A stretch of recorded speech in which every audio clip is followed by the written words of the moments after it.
Hey, let's give it up right now for Shelia Cope. Sheila.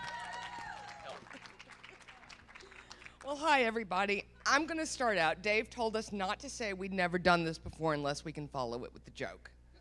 Well, everybody I know, from my neurologist to my husband to my mother, begged me not to do this because I have MS. When I get nervous, I get clumsy. So I'm really worried because everyone said before I left, break a leg. I'm one person who could literally do it. So my husband is right here to catch me when I fall, and if I get nervous, I'm just going to say goodnight, tip your server. I wrote a lot of notes, but everybody's been funny. So I have no idea what they say. You know, if everybody had bombed, I would have a great set. But as best I can tell, I'm not supposed to break my leg. And I've told everyone not to worry, but that I would get up here, I would be calm, cool, collected, and drunk. So if all else fails, I'll still break my leg. My mom was really worried. It wasn't the MS that scared her. She was worried I was going to get her up here and do exactly what I do when I go to my psychiatrist, which is talk about nothing but her. Not the case. Not the case, but I let her believe it and I let her pay him because it's her fault anyway. But when I asked her, why don't you want me to do this? It's been on my bucket list my whole life. You've always told me I'm so funny. I've got this opportunity. These people, I swear to God, don't want me to fail. They'll laugh at me when I'm not funny. She said, but Sheila, you're going to tell nothing but jokes about me, and what if I go viral? Well, I was like, what do you know about viral? I said, when you went to buy a computer, I'm sitting at home going, oh, no, please, no. And all of a sudden, my phone rings.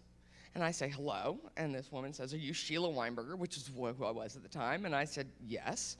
She said, is your mother Sylvia? And I said, yes. She goes, we need a conference call. I'm from Dell, and she's on the other line trying to buy a computer, and I think she needs your help.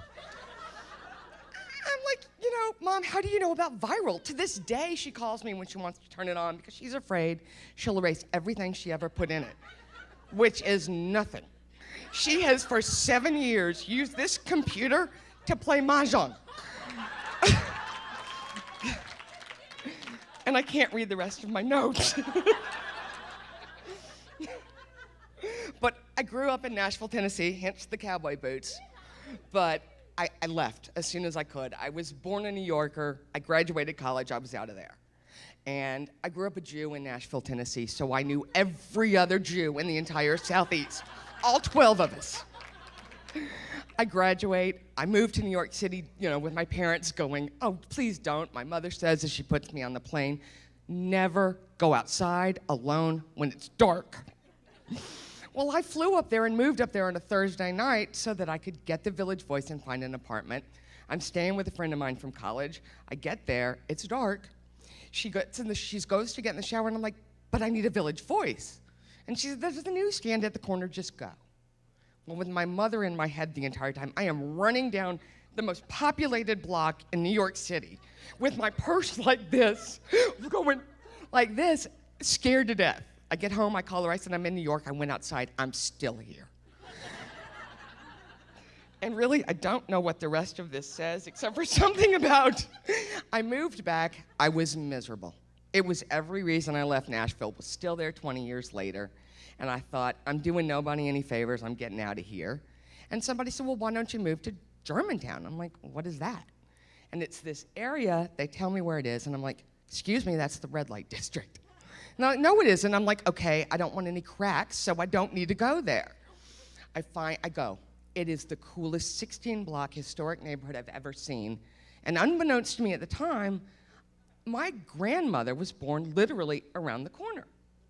And all I can imagine is that the earthquakes in California are from her rolling over in her grave saying, we worked so hard to get you out of this neighborhood and you spent how much to come back?